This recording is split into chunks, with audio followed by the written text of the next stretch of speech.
They sat me at table 12, tucked right behind this massive flower display that could have hidden a small airplane. Honestly, it felt like they were trying to stash me away like some awkward relative they hoped would disappear into the decor. I just smiled, all sweet, knowing that this charming young man had no idea what kind of storm was about to land in his lap. 3 days later, he'd show up at my door with papers that kept me laughing for weeks. If you're hearing this, go ahead and drop a comment, tell me where you're tuning in from. What Daniel Whitmore didn't realize was that this harmless widow had been guarding some very expensive secrets. That morning, everything had started out so hopeful. I'd picked my outfit like a chess move, this quiet gray dress that whispered innocent widow, paired with my grandmother's pearls, just enough class to keep me from looking pitiful. My hair was done at Linda's salon. Nothing glamorous, just respectable enough for my daughter's wedding. "Mom, you look acceptable," my daughter Olivia said when I walked in, already wrapped up in whatever drama the wedding planner was having. Acceptable. Like a participation trophy, but for people. I watched her float around in my grandmother's lace gown, the one beautiful heirloom our family managed to hang on to. She was glowing, that unmistakable new bride shine that makes everyone forget their own worries for a moment. As guests poured in, the social pecking order showed itself fast. Daniel's parents swept in like visiting royalty.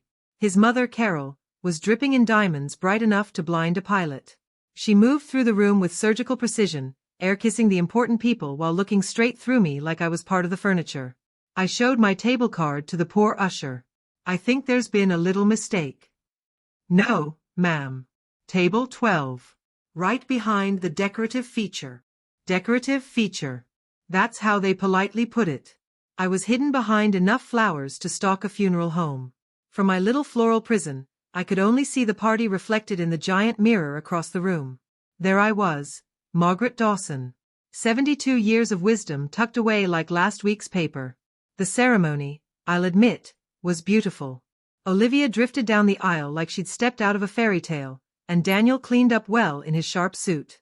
But once the cocktails started, I spotted something telling about my new son-in-law. He had different smiles. The megawatt grin for the rich guests. Practiced politeness for the useful ones. And flat-out indifference for anybody who looked like they might ask for help instead of offering opportunities. "Mrs. Dawson," I heard him say as he walked up, flashing his brightest smile, the one he saved for people he wanted to work over. "Isn't this magical? You must be so proud." "Oh, I'm practically vibrating with joy," I said, syrupy sweet. "And the view from here is very educational." He either missed the bite in my tone or decided to ignore it, like a politician who's heard it all before. "I was hoping we could spend some time together soon," he continued. "Really get to know one another." "How refreshing," I said. "Most people usually manage that before marrying into the family. But I do admire your commitment to doing things backward." That earned me the tiniest flicker in his perfect smile. Barely noticeable, but I saw it. "I was thinking dinner this week. Just the two of us. I have some fascinating ideas about family collaboration." "Family collaboration? How ominous." "Well, I do love a good mystery dinner," I told him. "Would Thursday fit into your busy schedule?" "Perfect. I know a private place downtown. Excellent for meaningful conversations." "Meaningful conversations about what? My stamp collection? Bridge club gossip?" I fanned myself with my napkin like some southern belle about to faint. "I can hardly wait," I said. As he glided away, working the room like a pro, I caught my reflection again in that mirror. A silver-haired woman in plain clothes, hidden behind a wall of flowers. Someone who looked like she cut coupons and worried about heating bills. Exactly the image I'd been building for 2 years. Later, during the father-daughter dance, I slipped away to the marble ladies' room. I fixed my lipstick, practiced my harmless old widow look in the mirror, then drifted back to my little exile. Daniel was there charming the elderly couple next to me, the Wilsons, from Robert's old firm. They were eating up his attention like wedding cake. "Mrs. Dawson," he said, catching my eye as I sat down. "Really looking forward to Thursday." "So am I, dear. So am I." As Olivia tossed her bouquet and the night wound down, I watched my new son-in-law work that room like a seasoned con man. He clearly had big plans cooking in that handsome head of his. Too bad for him, I'd spent 72 years learning that the most dangerous opponents are the ones people underestimate. And this widow was about to get very dangerous. The afterglow of the wedding lasted exactly 48 hours before the real show began. Olivia called every day, her voice full of breathless happiness, always praising how thoughtful Daniel was. He's always planning for our future, Mom. Thinking about financial security. Security. The word hung in the air like smoke before a fire. How sweet, I told her. A husband should absolutely think about money constantly, especially other people's money. What do you mean, Mom? Oh, nothing. Just that financial planning is terribly romantic. She missed the sarcasm, which was probably best. Wednesday dragged on like a dentist appointment you couldn't cancel. I filled the day with thrilling widow duties, dusting Robert's old books, pruning roses, and wondering what Daniel really wanted to talk about over his overpriced wine. Thursday night arrived with all the excitement of a tax audit. I dressed the part again, plain black dress, my mother's pearl earrings, and Robert's broken watch that still looked respectable from across the table. The restaurant he chose was one of those places where they pronounce water with a French accent, and the waiters look at you like you've personally ruined their dreams. He was already waiting when I walked in, looking every bit the polished young executive. Margaret, he said, practically jumping to his feet. You look absolutely radiant. Thank you, dear. This place really is something, I told him. And it was. The kind of place that made you wonder if they charged extra just for the privilege of feeling inadequate. He ordered the wine, of course. A bottle with more syllables than my entire high school diploma. Then he settled back, swirling his glass like some wannabe sommelier with delusions of grandeur. How are you managing life on your own? He asked, as though it were polite conversation. Oh, just brilliantly, I answered. 72 years of practice makes most things feel pretty trivial. Of course, he said smoothly. But surely it gets overwhelming sometimes. That big house, all those decisions. He was fishing. About as subtle as dynamite in a trout pond. Robert always said I had enough opinions for 3 people, I told him. So, I keep myself entertained. He laughed, that boardroom chuckle I'm sure worked wonders on investors and gullible relatives. That's wonderful. But seriously, don't you ever worry about practical matters? Finances? Legal issues? People who might take advantage of your generous spirit. And there it was. The real subject, dressed up as concern, served with overpriced wine. Should I be worried about something specific, Daniel? I asked. Not worried exactly, just prepared, he said, lowering his voice. You know how complicated things can get.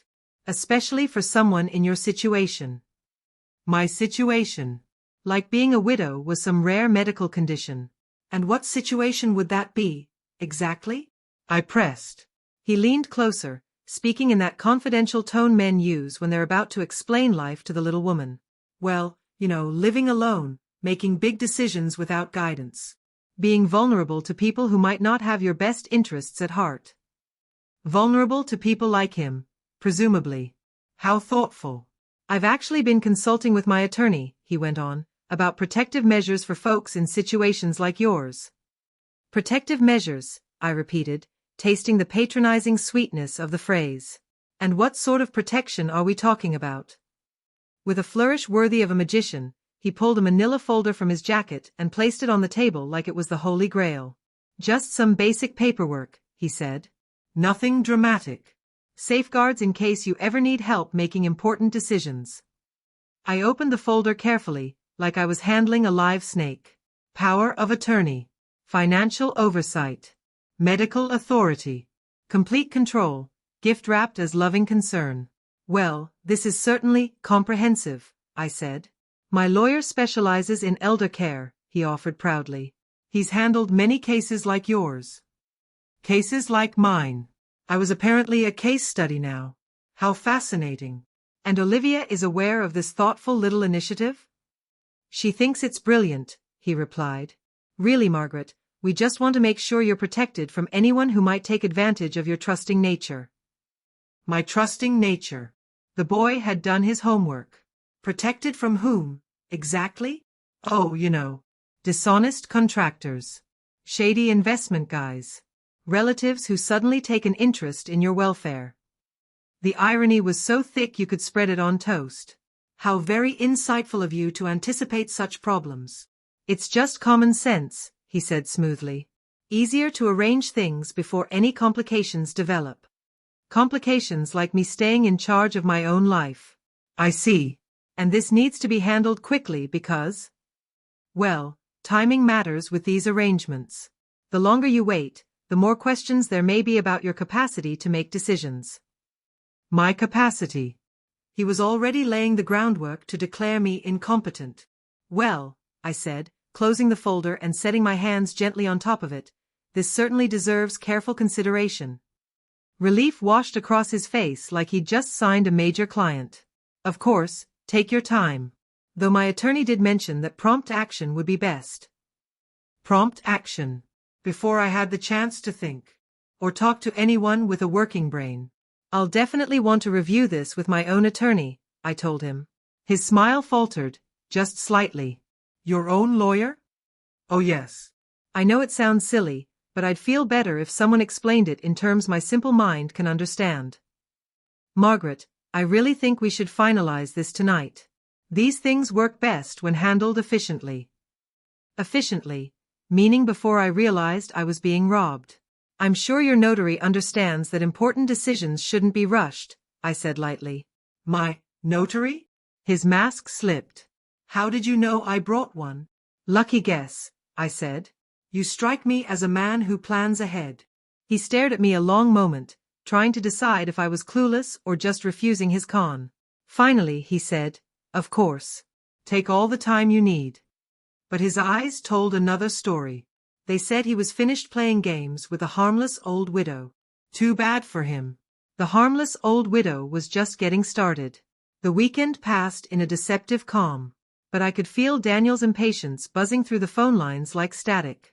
Olivia called twice, both times casually asking about that helpful paperwork Daniel had shown me. Still thinking it over, sweetheart, I told her. He's just trying to help, Mom. He knows so much about legal things. Legal things. Like theft. Just another box to tick on his professional development checklist. Monday morning, the call came. The one that confirmed everything. Margaret, it's Daniel.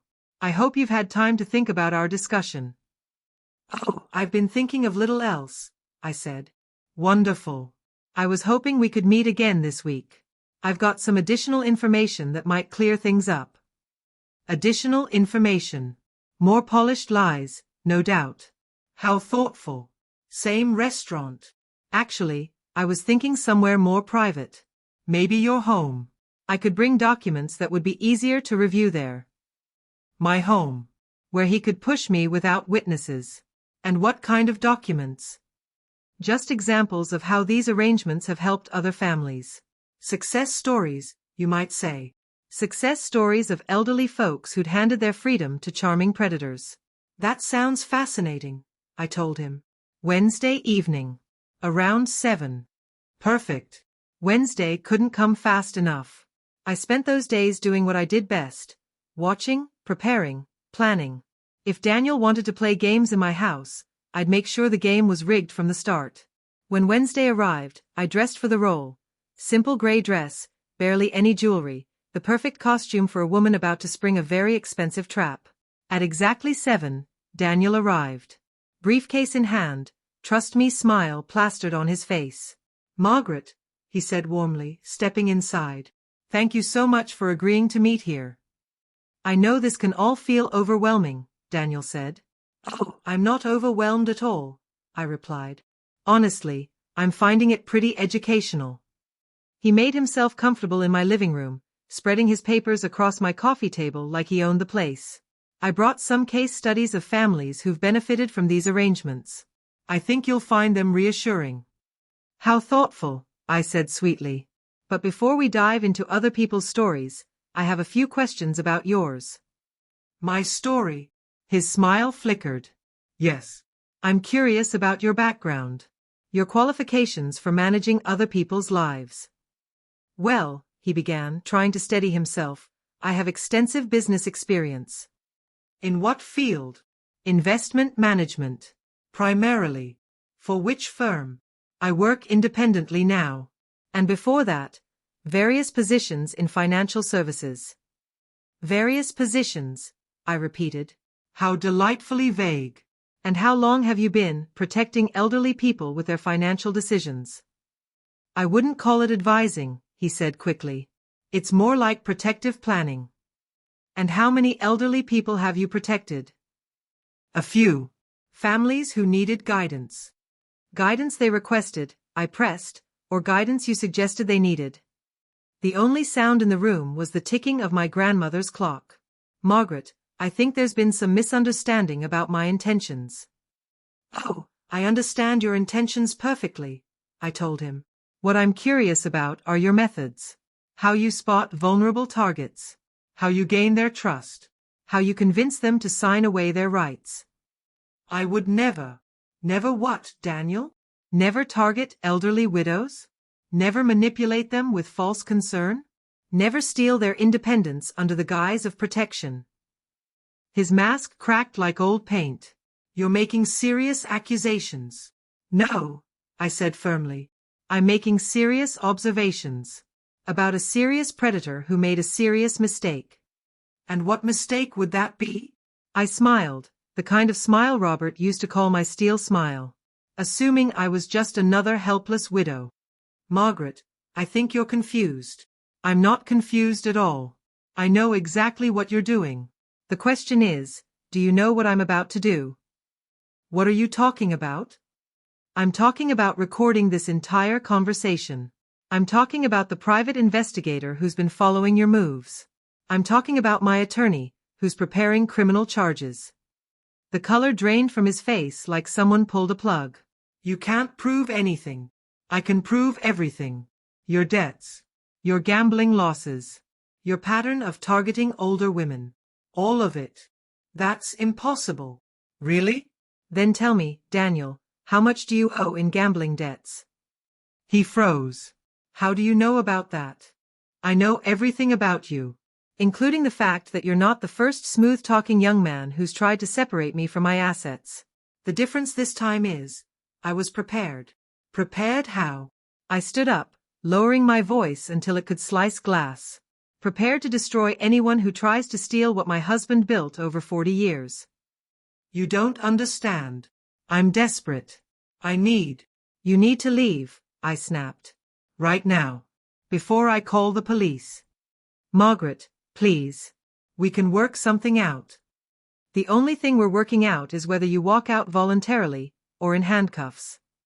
His hands trembled as he shoved his papers back into his case. His whole scheme crumbled around him like a house of cards in a hurricane.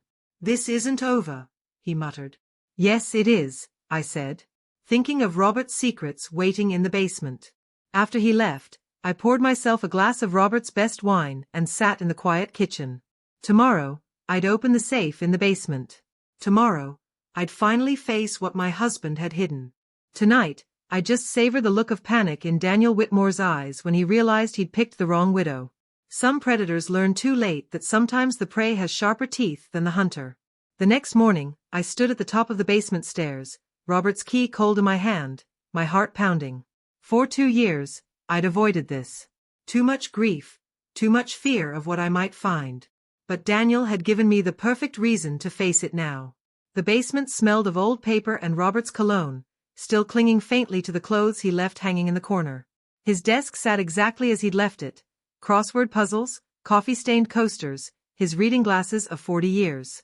The safe was hidden behind a panel I'd never noticed before, camouflaged to look like part of the concrete wall. Robert had always been cleverer than he let on. Inside, I found documents that made my hands shake. Bank statements from accounts I never knew about. Investment records stretching back decades. Legal papers establishing trusts and protections I hadn't even imagined. And at the bottom, a letter in Robert's familiar handwriting that changed everything. My dearest Margaret, it began. If you're reading this, it means I'm gone, and someone is trying to take advantage of you. I'm sorry I never told you about the money. $33 million, fully protected and completely yours. I lived modestly so we could die wealthy. I hid our fortune so you'd be safe from predators, exactly like whoever drove you to open this safe. Don't let anyone steal what I spent 40 years building for you. Use every penny if you must. Make them regret the day they tried to mess with my wife. I stared at the number, 33 million, until the digits blurred. More money than I could spend in 10 lifetimes. At the end of the letter was a business card. Carol Jennings, Robert had written. She's been handling everything since I got sick. She knows what threats you might face, and she's prepared to help you fight back. I picked up the phone immediately. Jennings Law Office? This is Margaret Dawson. My husband, Robert, arranged for you to assist me. Mrs. Dawson, the voice replied, calm and firm. I've been waiting 2 years for your call. Can you come in today? How soon? How about right now? Carol's office was nothing like the dark, wood-paneled chambers I expected. It was modern, bright, sprinkled with family photos among law degrees. She was younger than I'd pictured, maybe 50, with sharp eyes and a handshake that could crack walnuts. Margaret, please sit, she said. Robert told me this day might come. What day? The day someone tried to manipulate you into signing away your rights. She spread the documents across her desk. Trusts. Investments. Legal protections I'd never dreamed of. Your husband was remarkably foresight, she said. He predicted someone would approach you within 2 years of his passing. Probably through family connections. They'd assume you only had modest assets. But they're not modest. No, she said firmly. They're not. $33 million. Locked inside an irrevocable trust. You control everything, but no one else can touch it. Not even if they got power of attorney. Not even if you'd signed Daniel's papers. Even then, Carol said, Robert built this entire plan specifically to protect you from exactly that kind of manipulation. I leaned back in her office chair, and for the first time in 2 years, it felt like the fog of grief was finally lifting. So Daniel can't touch a dime of it? Not a penny, she confirmed. And more importantly, you now have the resources to make sure he never tries anything like this again. What do you mean? I asked carefully. Carol gave me a smile that looked almost predatory. I mean, we're going to crush him so completely, he'll spend the rest of his life warning other predators never to underestimate widows. How? Criminal charges for attempted fraud. Civil suits for damages. And we're going to dig through every financial transaction he's made for the last 5 years. Is that even legal? Perfectly. Once someone tries to defraud you, their financial life becomes fair game. We'll find out where his money came from, where it went, and who else he owes. We'll expose his entire operation. Operation. I repeated. Oh yes, she said, matter of fact. Men like Daniel don't work alone. There's a whole network that preys on the elderly. We're going to find every one of them. I thought about Olivia, about the way she'd cried when she finally admitted Daniel had debts, about how carefully he'd manipulated both of us. And what happens to my daughter's marriage? That's up to her, Carol said gently. But at least she'll be making that choice with the truth instead of his lies. And remember, the money stays secret until you decide otherwise. Robert built this so you can live exactly as you want. Continue modestly, or buy a yacht tomorrow. Your choice. I gathered the trust papers like they were lightning in my hands.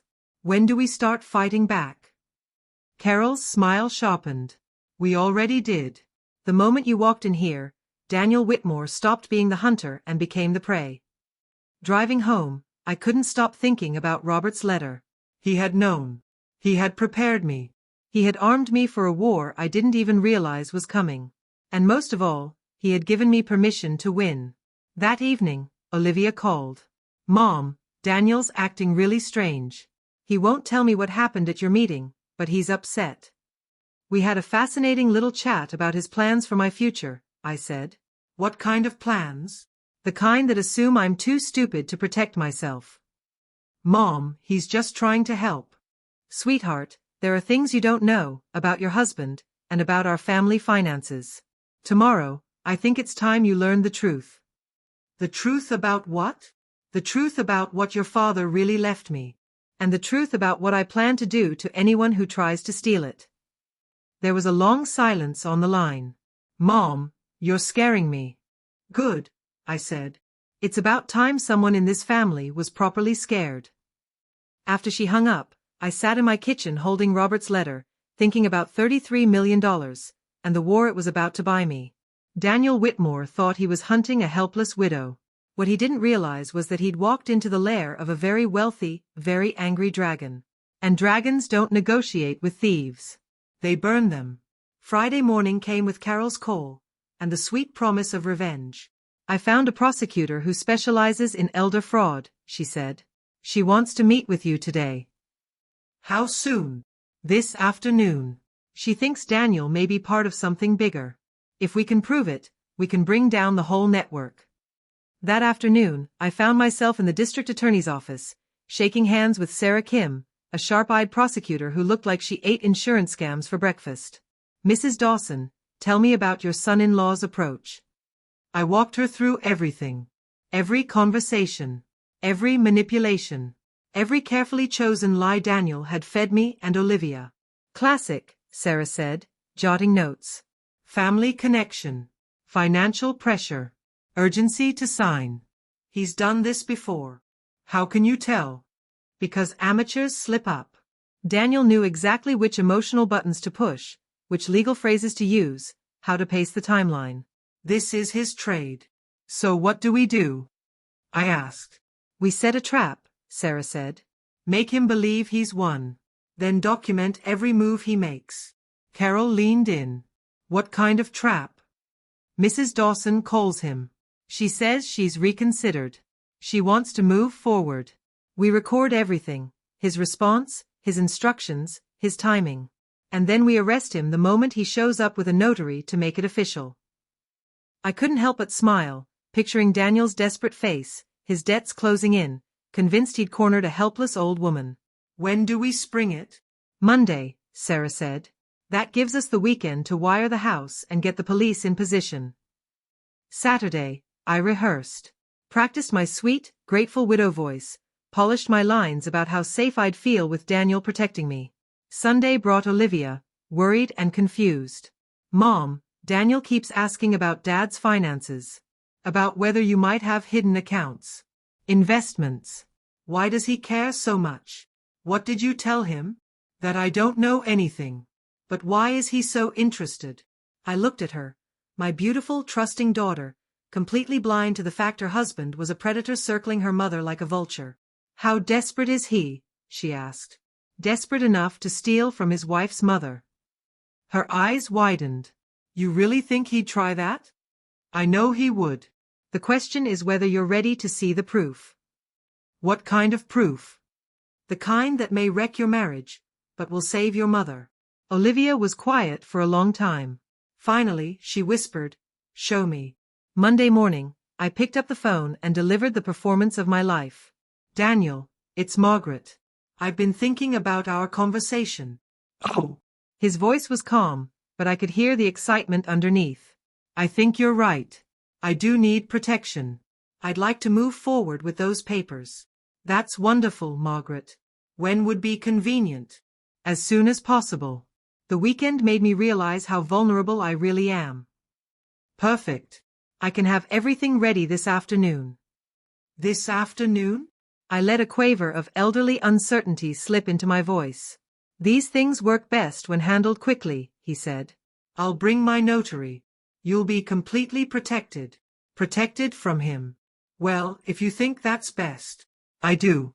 3 o'clock at your house. 3 o'clock sounds perfect. When I hung up, Carol gave me an approving nod from where she was monitoring the hidden microphones. He swallowed it whole, she said. Now what? Now we wait for him to hang himself with his own rope. At exactly 3, Daniel arrived, briefcase in hand, notary in tow, that polished smile pasted across his face. Hidden cameras caught everything as he spread his papers across my coffee table. Margaret, I can't tell you how relieved I am you've chosen to do this, he said warmly. I realized you were right, I answered in my most fragile tone. An old woman like me needs guidance. Exactly. And these papers will give Olivia and me the authority to protect your interests. All of my interests? All of them, he said confidently. Financial decisions. Medical choices. Living arrangements. Everything, Daniel explained smoothly. Living arrangements. He was already planning to tuck me away somewhere convenient, like a piece of old furniture. And this needs to be notarized today because delays create complications, he replied. The sooner this is in place, the sooner you're protected. I picked up the pen, letting my hand tremble a little. This is quite overwhelming.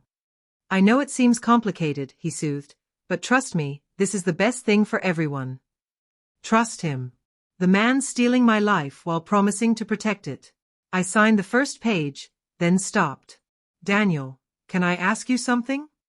Of course. What happens to my money after I sign this?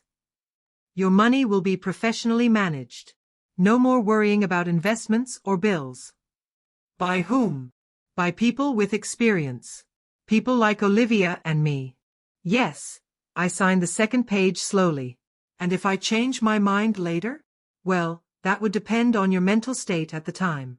These arrangements are permanent. Permanent. Like a life sentence. I see. I signed the third page. Then I set the pen down. Daniel, there's something I should mention. What's that? I think there may be more money than you realize. His eyes lit up like Christmas morning. More money. Robert may have had accounts I didn't know about. Hidden investments, perhaps. How much more money, Margaret? And there it was. The greed, the desperation, the proof this was never about protection. I'm not sure. Maybe significant amounts. His hands actually shook. Significant how? Well, I said, smiling as I placed the pen neatly on the table, that's where things get interesting. What do you mean? I thought about the $33 million locked away in Robert's trust, and the trap that had just snapped shut.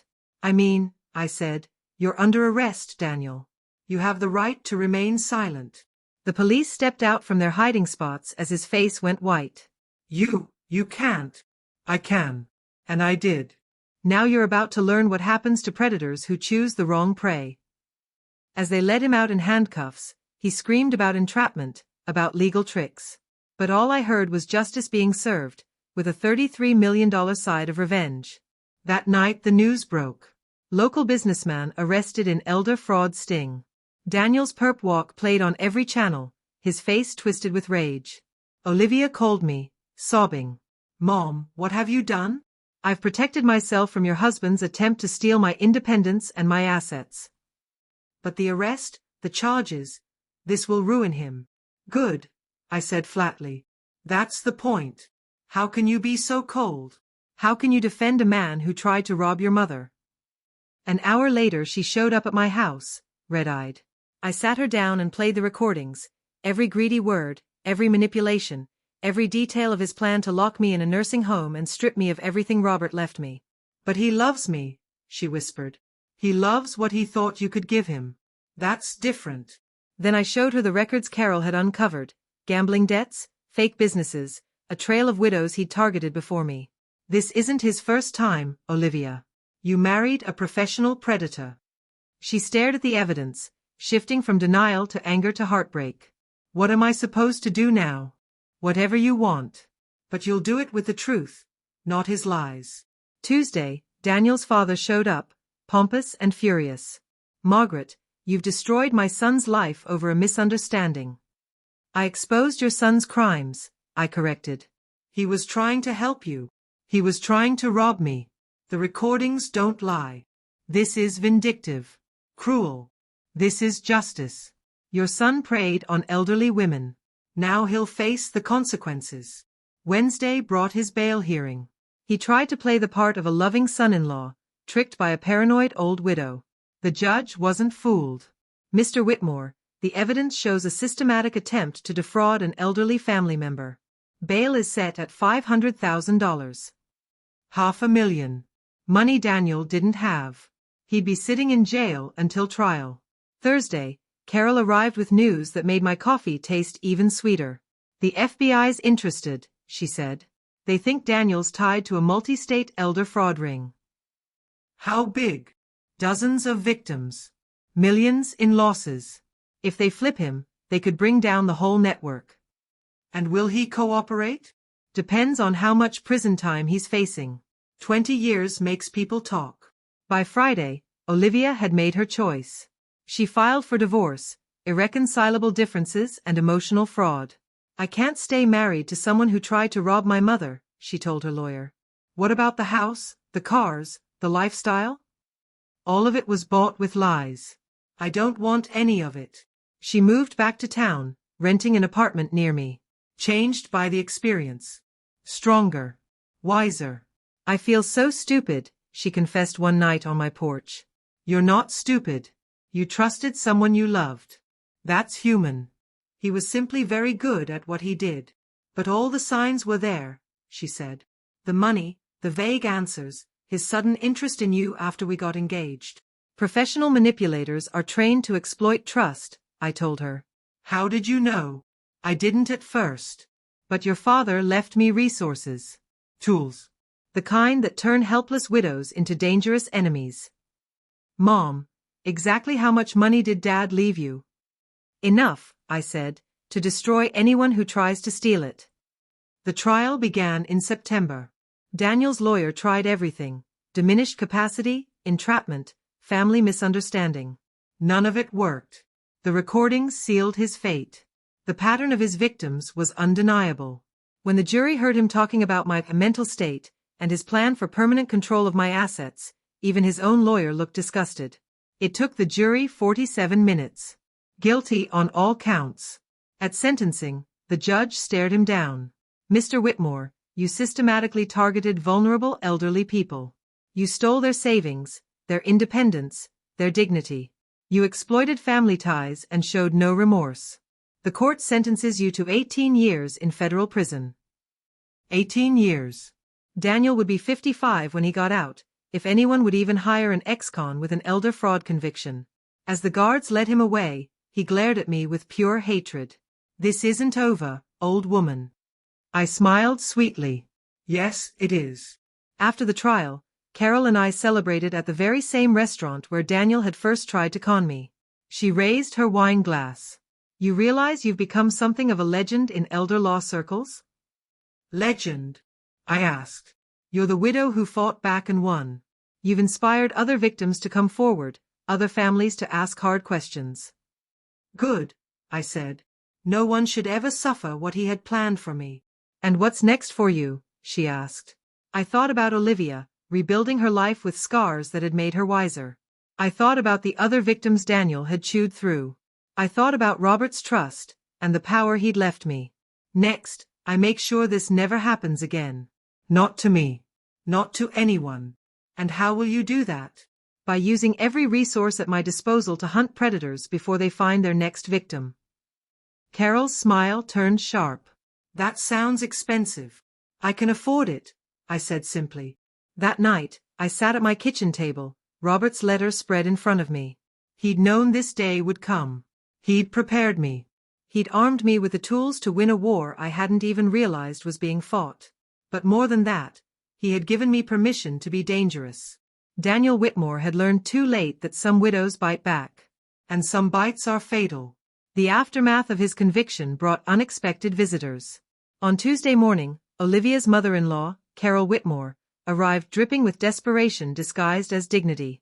Margaret, we need to discuss this unfortunate situation. Come in, Carol. I was wondering when you'd show up. She swept into my living room like she still owned the world, but the cracks showed. The jewelry sparkled less. The designer clothes looked a little out of date. This vendetta against Daniel has gone too far, she announced. Vendetta? I raised a brow. Is that what we call prosecuting criminals now? He made a mistake. People don't deserve to have their lives ruined over one error in judgment. One error. I leaned forward. Your son systematically targeted elderly women for years. This wasn't a mistake. It was his business. She shifted, the superiority slipping from her face. The family is suffering because of your actions. The family is suffering because of Daniel's crimes. We're losing everything. The house, the business, our reputation. And there it was. Not worry for him. Not guilt over his victims. Just fear of losing status. How tragic, I said dryly.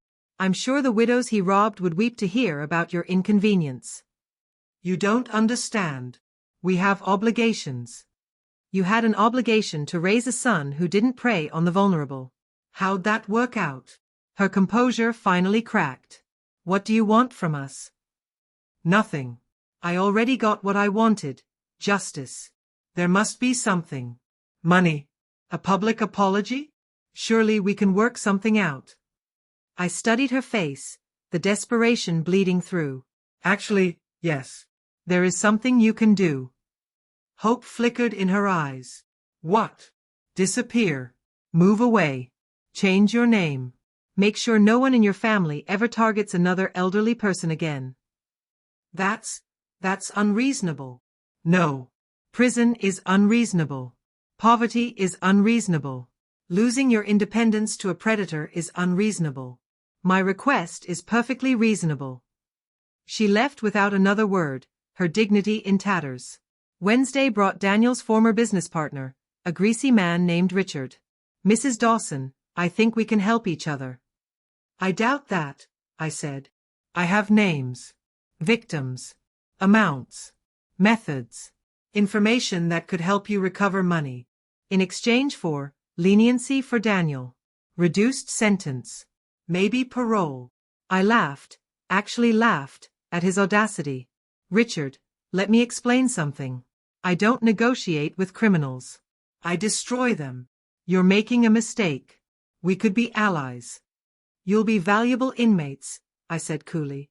And that's exactly what you're about to become. I called Carol as soon as he left. By Friday, Richard was under federal investigation. The next week brought a parade of Daniel's associates, realtors who'd laundered stolen money, lawyers who'd drafted fraudulent documents, bankers who'd shuffled accounts.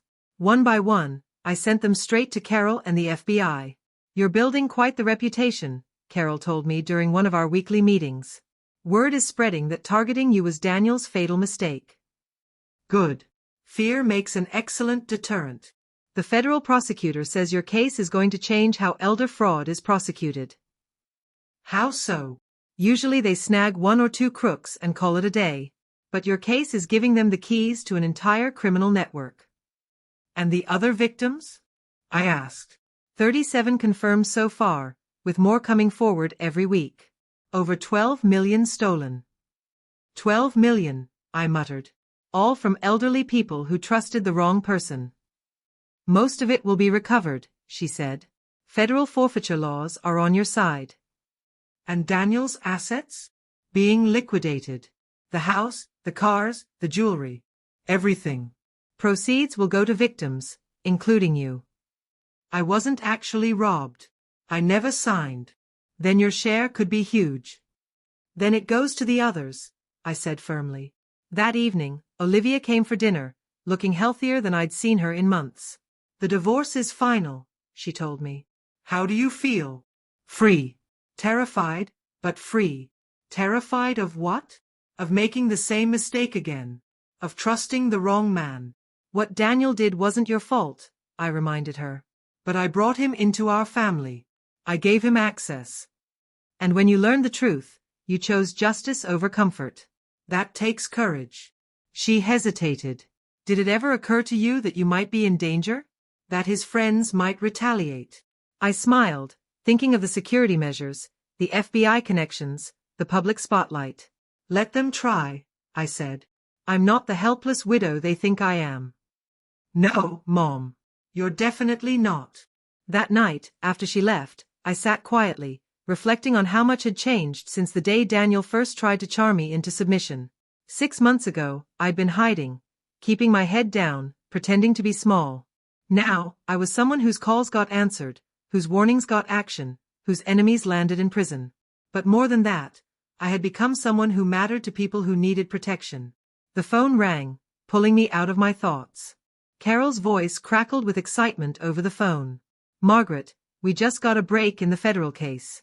Daniel is cooperating. What's he telling them? Everything. Names, methods, accounts, the whole operation. The elder fraud network is about to collapse. And in exchange? Reduced sentence. He'll still do time, but not the full 18 years. I pictured him in that prison cell, finally realizing predators don't always stay the hunters. How much? Probably 8 to 10 years with good behavior.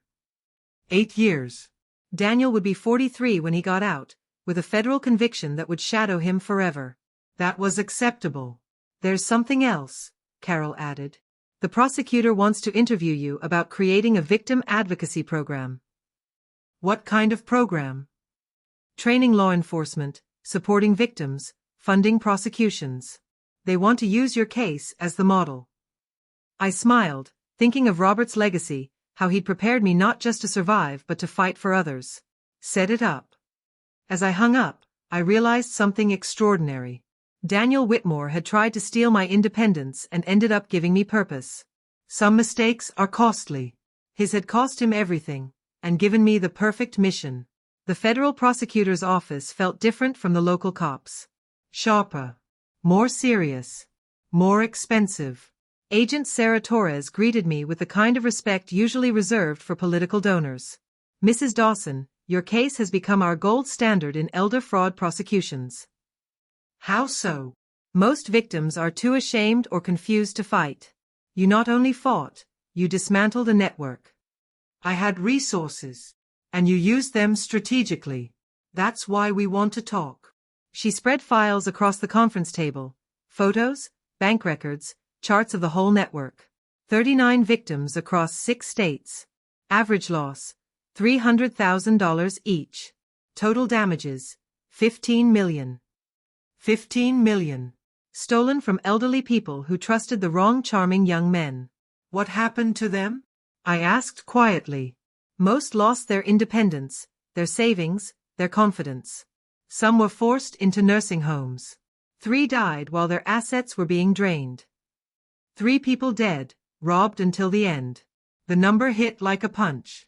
What can we do for them? For the dead, nothing.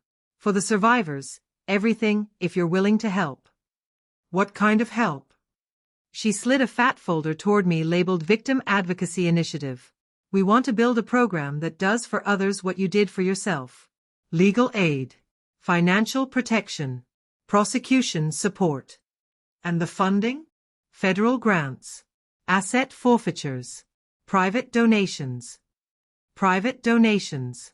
She was asking me to bankroll justice. How much? 2 million to start. About 5 million a year to keep it running. 5 million. A lot of money, but not enough to make a dent in Robert's trust.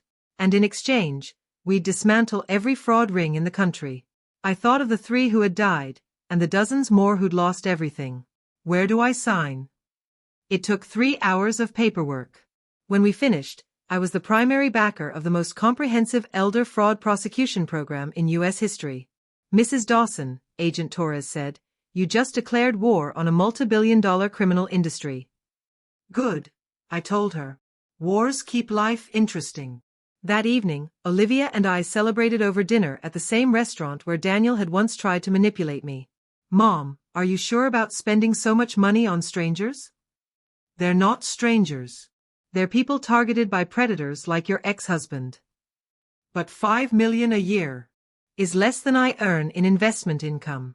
Your father built this wealth to protect people. I'm finally using it the way he intended. If this program stumbles, we'll build a better one. Money only matters if you spend it on something that counts. She lifted her glass. To making predators pay. To making them extinct, I said. The program launched 3 months later with results no one expected. In the first week, we opened investigations in 12 states. In the first month, 17 arrests. But the most satisfying call came on a Tuesday. Mrs. Dawson, Agent Torres said, we just arrested Daniel's old mentor. His mentor, the man who taught him to target elderly women. Been running schemes for 20 years. Your program gave us the resources to nail him. What's his name? William Whitmore. Daniel's uncle. Of course. The family business was literally fraud. How many victims? Over 100. Going back to the 1990s. He's destroyed lives for decades. Now he's facing life in prison. Life in prison for robbing the elderly. Finally, punishment fit the crime. There's more, Torres added. He wants a deal. Full cooperation in exchange for a reduced sentence. Names, methods, networks across 30 states. And you're considering it? We are. His intel could wipe out entire rings nationwide. I weighed revenge against prevention.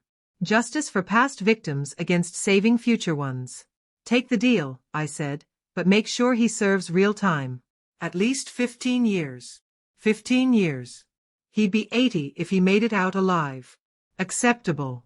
The information he provided was devastating. Within 6 months, our program had fueled arrests in 23 states. Fraud networks collapsed like dominoes. You've become the most feared person in elder fraud circles, Carol said during one of our weekly check-ins. They're warning each other not to target widows, because they might end up with another Margaret Dawson situation. And what exactly is that? I asked. Total destruction. Federal prosecution. Assets seized. Network erased. Perfect, I said. Fear is the best deterrent. There's even talk of naming the new statute after you, she added. The Dawson Act? She grinned. The Don't Mess with Widows Act was suggested, but maybe that's too casual. I laughed, imagining Robert. He would have been proud that his careful planning had turned into protection for thousands. That evening, I sat in the garden reading program reports. 40 million recovered, predators jailed, protection spread nationwide. We'd proven the elderly were no longer easy marks. The phone rang.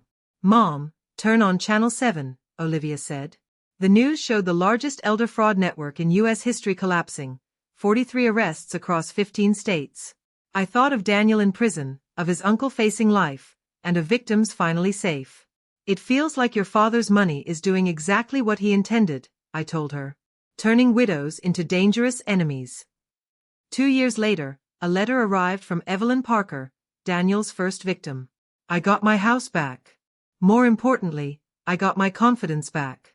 Thank you for proving we don't have to be victims. Letters like hers proved Robert's trust had been spent right, not on comfort, but justice. Agent Torres arrived with champagne. Final numbers: 67 arrests, 49 convictions, 80 million recovered.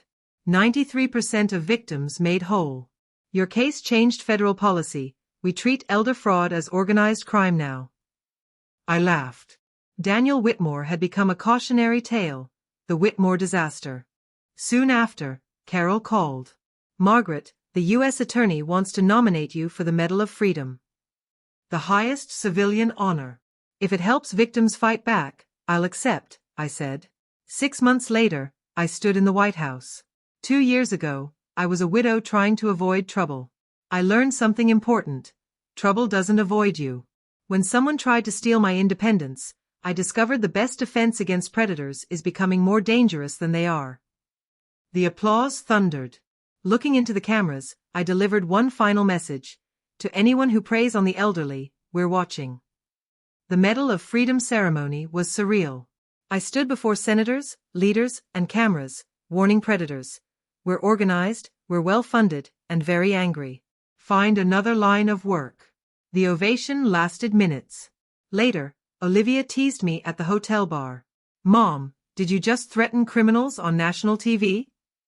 I promised consequences, I smiled. That's different. The spotlight brought international attention. Within weeks, fraud reports dropped 60%. Agent Sarah Torres explained why. Criminal networks are warning each other not to risk another Dawson situation. Letters poured in from victims, teachers with restored pensions, veterans with returned benefits, widows regaining independence. Each reminded me Robert's trust was working exactly as intended. Then came news from Congress, hearings to make our program permanent. At the same time, Daniel's parole hearing was set. 5 years in prison hadn't softened him. When I asked if he'd learned anything, he sneered. Some people have more money than they deserve. That arrogance sealed his fate. Parole denied. Walking out, Olivia hugged me. He stays in prison. The program becomes permanent. Elderly people across America are safer because one predator chose the wrong widow. She was right. 2 years ago, I'd been a quiet widow hidden behind flowers at a wedding. Now, I was a Medal of Freedom recipient who had declared war on elder fraud, and won. Daniel Whitmore learned too late, some widows don't just survive. They bite back, with federal funding, unlimited resources, and the determination to protect others. Robert's $33 million had become the most expensive lesson in criminal history. Never underestimate a widow with teeth.